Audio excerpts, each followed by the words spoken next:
Hablamos ayer de lugares extraños, misteriosos y fantásticos, y hoy continuamos con el mismo asunto, con asuntos vecinos, como la mítica geografía de los mares.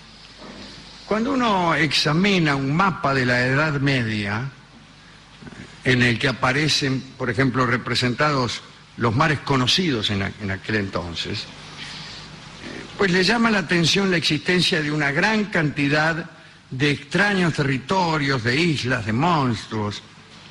Y aquellos lugares han recibido incluso nombres y han aparecido en textos cartográficos, y por ahí eran lugares que no existían. Pero sin embargo, aún hasta el siglo XVIII aparecieron en las cartas. El más grande de los geógrafos árabes, Al-Edrisi, nacido en España, escribió allá por el año 1150 que había 27.000 islas mágicas solo en el Atlántico. Eran muchas. Parece que las formaciones nubosas bajas engañaban a los navegantes que creían ver en ellas tierras lejanas. No era raro entonces que esos territorios imaginados recibieran nombres y tuvieran sitio en los mapas antiguos. Mucho más frecuentes eran los espejismos, que también te hacían ver lugares maravillosos que luego nunca podían ser alcanzados.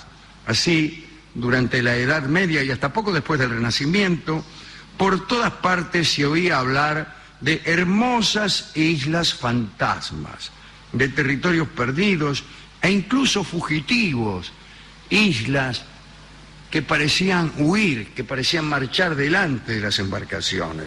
De pronto se hacían visibles y después no las podías encontrar ni pisar. Antiguas leyendas de los vikings explicaban que con medios mágicos se podían fijar aquellas islas fugitivas en un solo sitio. Por ejemplo, si lograbas hacer llegar un pedazo de hierro, quizá en forma de lanza, por ejemplo, al misterioso lugar, la isla quedaba inmovilizada y permitía la posterior llegada de los navegantes. Tenías que tirarle una lanza de fierro, clavabas la lanza y la isla se quedaba allí. Como clavándola. El pensamiento científico puro. Sí. Este mismo procedimiento u otro fue utilizado para detener a la isla de Gotlandia, que es una isla del mar Báltico. Se dice que antiguamente esta isla era visible solo por la noche, y a la noche surgía del mar, y durante el día no se veía. Hasta que Eric el Rojo pudo arribar hasta sus costas e incendió allí un fuego y de este modo la fijó. Para tranquilidad de sus familiares, y se pudo dedicar esa isla a la agricultura. Claro. Antes no era así. Amarrar barcos y todo. Una isla fugitiva puede tener alguna gracia, pero en general no. A mí me gusta mucho la ciudad fugitiva. Hay algunas historias rusas de ciudades fugitivas. Pero imagínense ciudades movedizas. Que la ciudad de Mar del Plata, por ejemplo, en vez de estar allí, anduviera. Y entonces, en vez de manejar uno 400 kilómetros, la esperás. La espera comiendo media luna en la atalaya. En enero te pones a acostar el camino, esperás que pase Mar del Plata. Cuando pasa te das un saltito y te subís. Bueno, tenés que averiguar por dónde anda. ¿Por dónde va? Claro. El más importante de todos estos territorios extraños tuvo su origen en las tradiciones populares irlandesas, y esto es la isla de Breasail, o sea, la isla de la felicidad. Breasail era una especie de monte de Venus celta, discúlpenme, habitado por hermosísimas doncellas sedientas de amor. ¿Cómo me gustan las hermosísimas doncellas sedientas de amor? Pocos eran los afortunados que lograban alcanzar aquella isla. Quienes llegaban creían hallarse en el paraíso ay, dice, este debe ser el famoso paraíso. Y olvidaban a su patria a causa del ininterrumpido deleite de los sentidos. ¿Cómo me gusta el ininterrumpido deleite de los sentidos?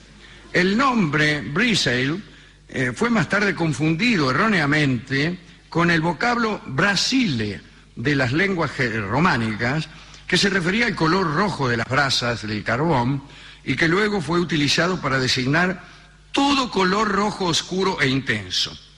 Como se tenía el firme convencimiento de que existían realmente todas las islas dotadas de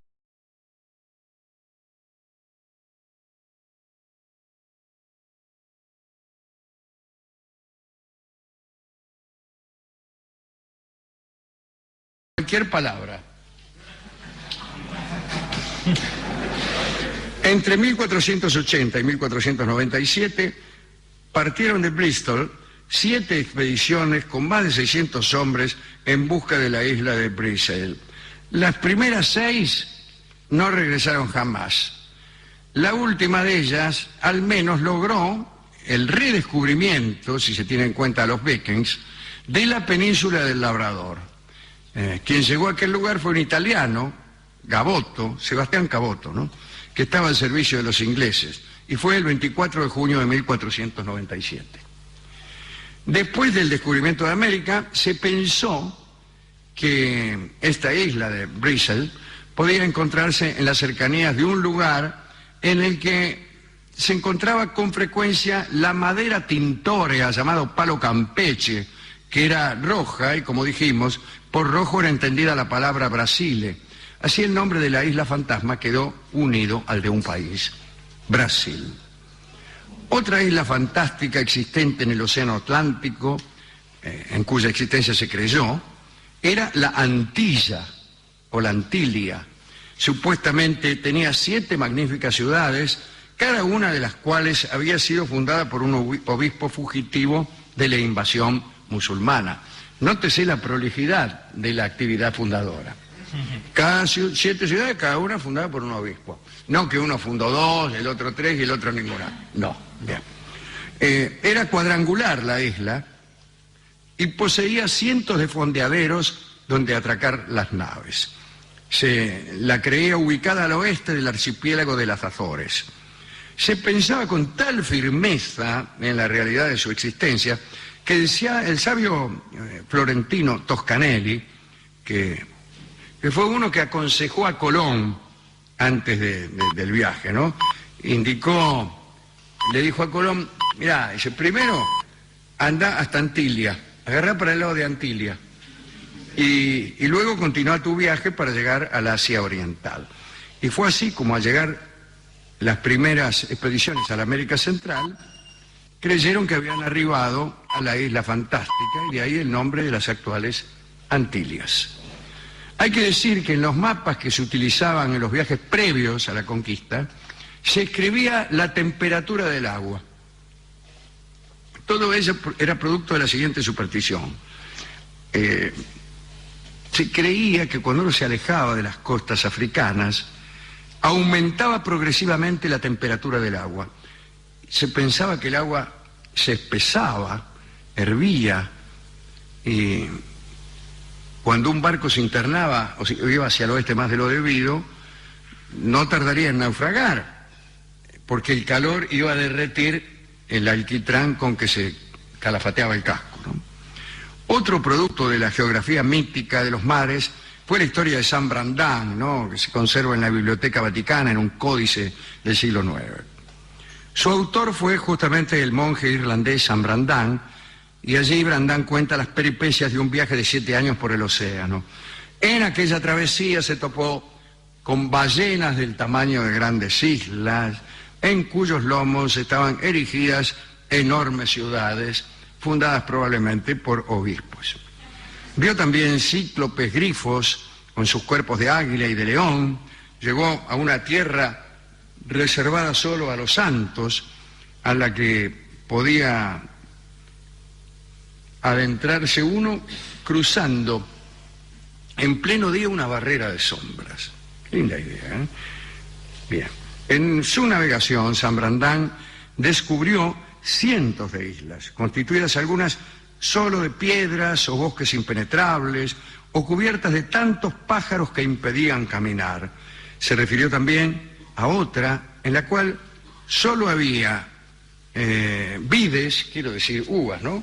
Y monjas. Bueno, no era una isla muy interesante. Bueno, monjas comiendo uva, naturalmente, ¿no? Otra isla estaba dotada de olas musicales, en otra había una mano monstruosa accionada por un artificio mecánico que atrapaba a las naves que intentaban acercársele. Finalmente, una de las islas mágicas del Océano Atlántico fue bautizada con el nombre de San Brandán, y allí, según algunos, el monje irlandés tiene un monasterio flotante. Digamos, para terminar, algo respecto al desconocido continente del sur. Ese territorio nació de un razonamiento, en cierto sentido impecable, que tuvo que ver con una obsesión histórica por la simetría. Si al norte del Ecuador había una gran masa de tierra, debía existir otra al sur del Ecuador. En el año 43, 1943, en el año 43, el geógrafo Pomponio Mela imaginó y representó un continente austral.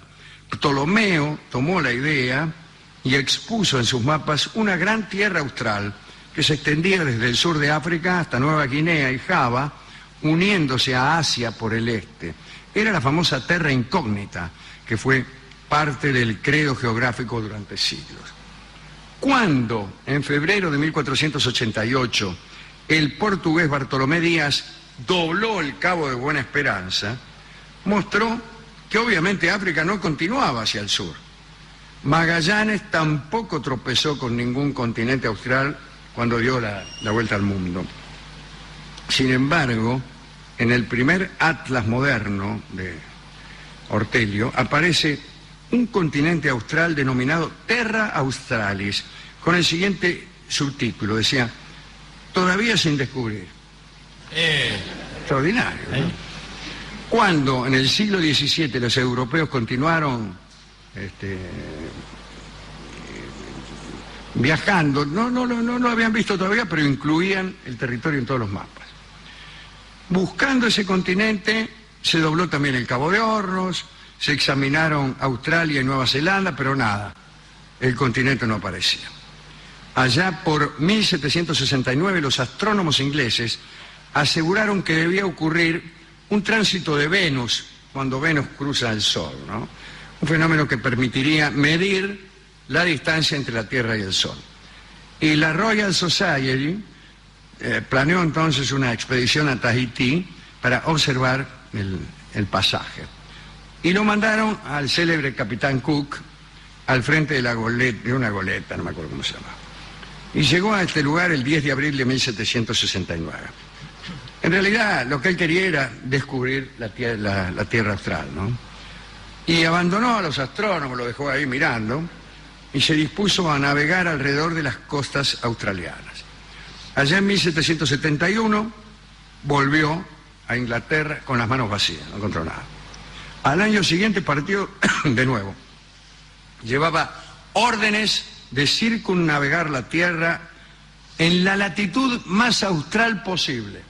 Dice: date la vuelta a la Tierra en el paralelo más bajo más cercano al polo que encuentres. Bueno, ahí fue. Fue más allá de los límites razonables, no apareció ningún rastro de tierra. Y escribió en su diario: aquí el hielo es eterno. Es decir, se había encontrado con el mar, con el PAC. Claro, sabía. El PAC de hielo, claro. No encuentro para tanta desolación palabras adecuadas. Si alguien llegara a tener más fuerza y resolución de aclarar este problema, no le envidiaré la gloria del descubrimiento. Estaba con la montura ladeada. Estaba de mal humor. Me quiero volver. Y en marzo de 1773, después de 170 días de viaje ininterrumpido entre los hielos del sur, Cook se volvió hacia aguas más templadas y la historia del continente austral se había derrumbado. Finalmente, a Cook no le fue bien porque llegó a la isla Caracacoa y luego de una terrible batalla con los nativos se lo comieron. Esta es la historia del continente austral, que evidentemente todavía no fue descubierto. Claro, sí, estamos en eso. Bueno, muy bien. Ahora es que, ¿cómo se empecinaron en la búsqueda, Y no, con resultados nulos. Pero, poco después vinieron otros viajes. Vamos a hablar de algunas expediciones. Hemos ido a la discoteca y hemos solicitado la canción que se llama Lejana Tierra Mía, Sí. que sirve para un barrido y para Sí. un fregado. De Cualquier cerco de lejos. tierra, incluso la de San Brandán, la isla Semoviente, que está en el medio del mar Báltico, Lo que la quiera. isla que no es una isla sino una tortuga gigantesca, la que es una ballena, la que está allá en el norte como las de la península del Labrador, la de Terranova, o las que están en el sur, como la isla Elefante y así. Todas Son Lejana Tierra Mía. Escuchamos entonces la versión clásica de Lejana Tierra Mía, que es la de Gardel.